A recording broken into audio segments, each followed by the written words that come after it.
Hello and welcome to Bay College's online intermediate algebra lecture series. Today we're going to talk about section 7.4, which deals with using quadratic methods to solve equations that are quadratic in form, which means they're not actually quadratic equations, but they have a similar form to them. Let's just for a moment review what methods we learned in the previous sections. We talked about the square root method. If we can isolate a squared factor equal to a number, we can take the square root of both sides, don't forget plus or minus, and solve for the variable.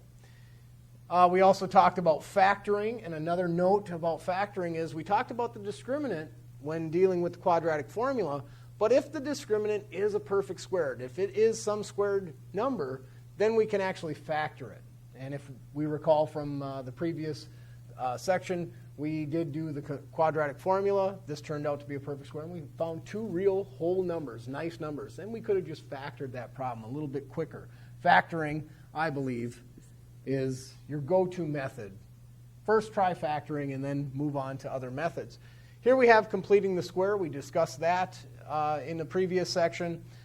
Completing the square will work with any quadratic equation, but generally you want to use it when b is a nice even number, because if you take half of an even number, you still have a nice integer or something to work with instead of dealing with fractions.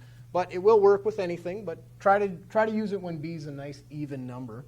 And then finally, we discussed the quadratic formula, where we can just write it in standard form and plug in our a's and our b's and our c's and solve for the x value. But when it comes to things that aren't quadratic, maybe they're quadratic in form. As an example, how can we tell if something's quadratic in form? Well, if the b term, that middle term, if we were to put this into standard form, x minus the square root of 2x minus 4 equals 0, we just subtract 4 from both sides.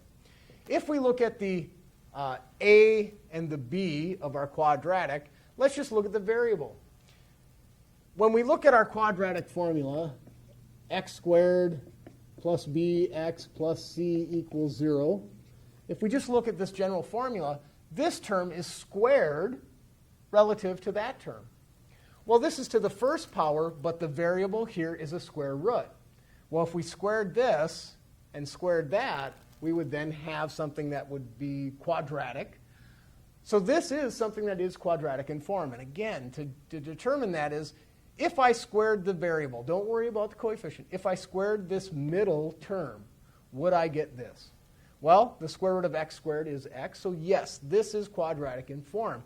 So that means we can use quadratic methods. Well, this one has a radical, and it is quadratic in form. We've determined that.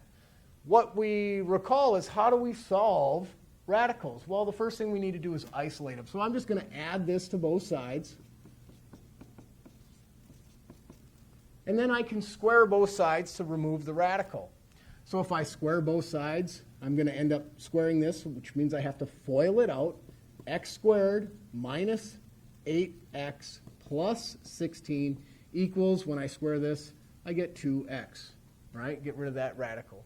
And now, obviously, it looks like a quadratic, right? We just have set it equal to 0. I'm going to subtract 2x from both sides. And maybe we'll try factoring, maybe we'll try other methods, but we've written it as a quadratic, so this is a related equation. It's not the same, but they're related. And this does factor, because if I plug this into the discriminant, I could see that, hey, this is a nice perfect square. So let's go ahead and factor it. What are the factors of negative 10 that, positive 16 that have a difference of 10? Well, I know 2 times 8 is 16, and 2 and 8 is 10, but this tells me that their signs are negative. Negative 2 times negative 8 is positive 16. Negative 2x's, negative 8x's is negative 10x's, and of course x times x is x squared. Check that work. Make sure we factored it correctly. And then we use the zero factor theorem. Well, x could be 2, and x could be 8. Does this mean we're done? Did we find the solutions that make that a true statement? Not necessarily, because this was a related equation or a similar equation. It contains the solutions of the original, but it may have extraneous solutions, so we always want to check our work. So if I plug 2 into here, I get 2 minus 2 times 2 is 4, so minus the square root of 4 is 2 minus 4 equals 0. Is that a true statement? 2 minus 2 is 0. 0 minus 4 is not 0. So this is not true. So 2 is an extraneous solution. Let's try 8, and we'll actually put it into the original equation. 8 minus the square root of 2 times 8 equals 4. Well, 2 times 8 is 16. The square root of 16 is 4. So we have 8 minus 4 equals 4. That's a true statement, so I know x equals 8. X equals 8 is the solution to the original equation because we checked it. So we eliminated that extraneous solution. But you notice, even though this wasn't a quadratic, we could write it to be quadratic in form and then go ahead and solve it by isolating that radical, just like we had learned in previous sections. Now, sometimes equations that are quadratic in form don't look quadratic initially. Maybe they have rational expressions here where we have our terms in denominators. Well, how do we eliminate fractions from an equation? Well, we can use the LCD. And the tool to find that LCD, of course, if we recall, is factoring. So you've got to know how to factor. Well, if I factor this, that's kind of the clue over there. It does factor to 2x minus 5 times x plus 3. So this contains all the factors that we need. So we can clear the fractions by multiplying each and every term by the LCD. And when I do that, I'll get 11 equals 5 times x plus 3 minus x times 2x minus 5. If I multiply by the LCD and cancel the common factors, we end up with this. Now we notice there's no more fractions here, so let's use the distributive property, maybe combine some like terms. We got 5x plus 15. Negative x times 2x is negative 2x squared. Negative x times negative 5 is a positive 5x.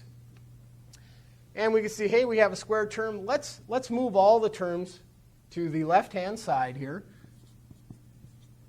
Add 2x squared to both sides. 5x and 5x is 10x, so we'll subtract 10x from both sides. 15 we'll subtract from both sides to get negative 4 equals 0.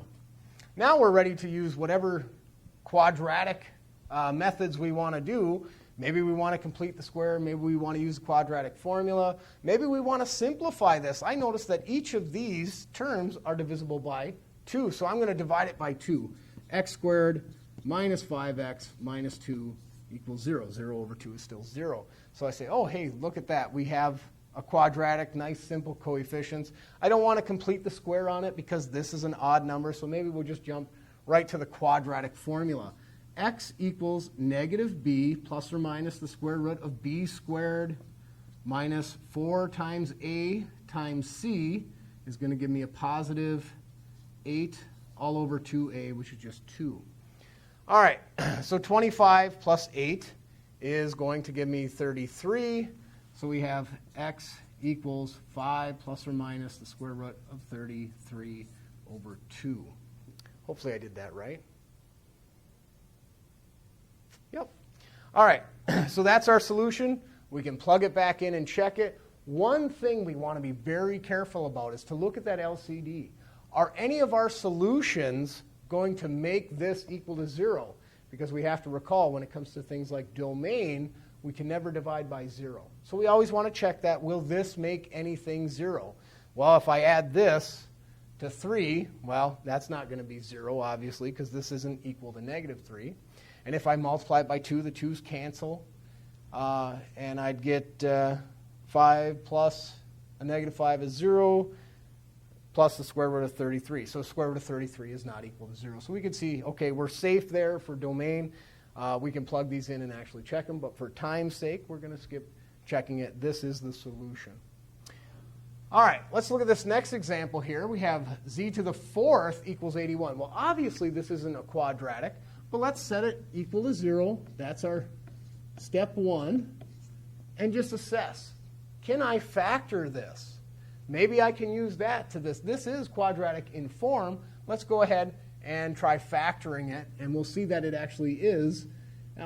This is the difference of squares. So if we're strong with our factoring, we recognize that as the difference of squares. So let's factor it.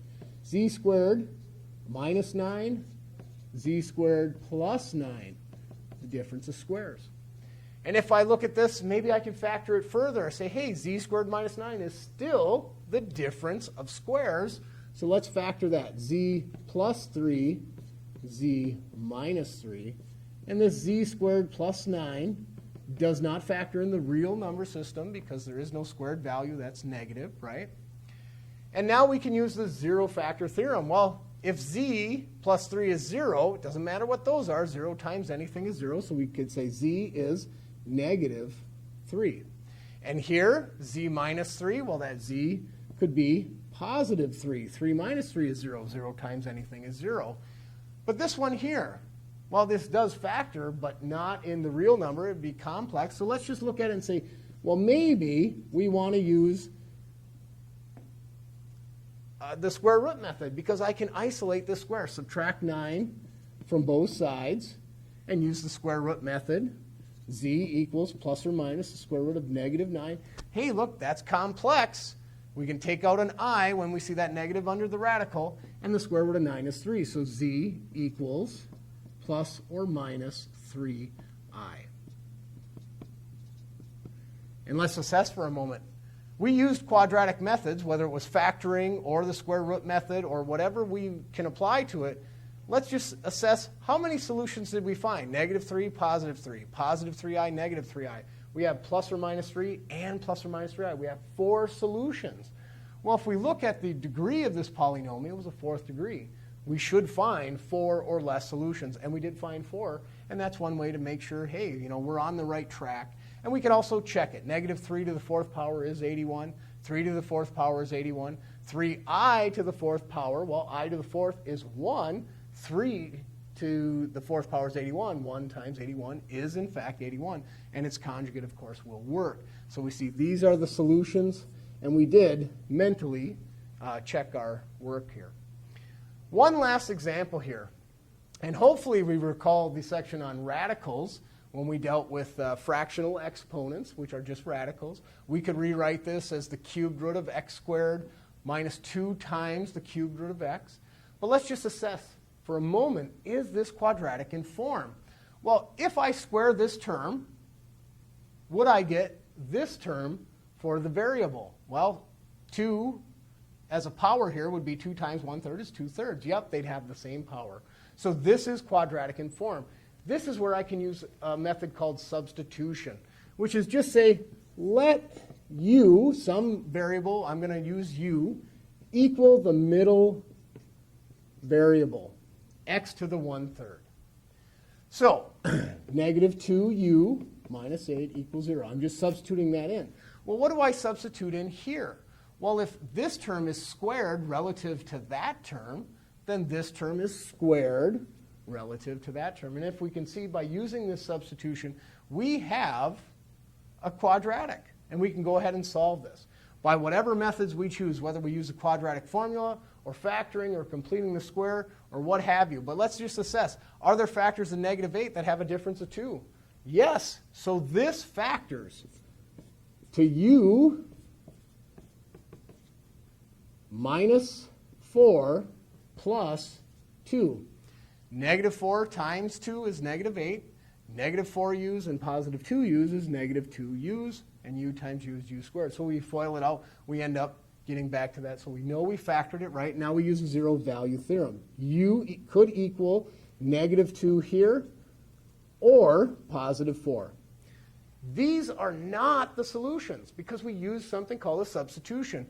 I found u. I did not find x. I want to find x. So what I have to do is plug it back into my substitution. It's an extra step, but it's going to get you, notice the work here isn't that significant, and a little bit of factoring. So let's plug it in. If u is negative 2 equals x to the 1/3, this is good review for when we talked about radicals and fractional exponents. Well, what can I do to get rid of that 1/3? I can cube both sides. Negative 2 cubed is negative 8. X to the 1/3 cubed is just x. Right? So x is negative 8. I found one of the solutions, and I will check it as soon as I find the other one, because I still have to try this 4. 4 equals x to the 1/3, because u could be that value, so let's do that. And if I cube both sides, just like I did here, I'm going to get 64 equals x. Well, let's find out if either of these solutions work. If I put negative 8 into here, the cubed root of negative 8 is negative 2. Negative 2 squared is 4. The cubed root of negative 8, or negative 8 to the 1/3 power, is negative 2. Negative 2 times negative 2 is a positive 4 minus the 8 equals 0. That is a true statement. 4 plus 4 is 8. 8 minus 8 is 0. Well, let's try 64, because we know this one works, so it is part of our solution. If we try 64, well, the cubed root of 64 is 4. 4 squared is 16. The cubed root of 64 is 4. 4 times negative 2 is negative 8 minus 8 equals 0. 16 minus 8 is 8. 8 minus 8 is 0. So both of these solutions do work in the original equation. So by using a substitution and remembering to reuse that substitution to find the x value. These are used. We wanted to find the x value. So we found the x values, and then we checked our work, and they both work. No extraneous solutions. So this is how we apply our methods of quadratic formulas or quadratic equations, completing the square, factoring. We can apply them to other equations of different orders to solve them.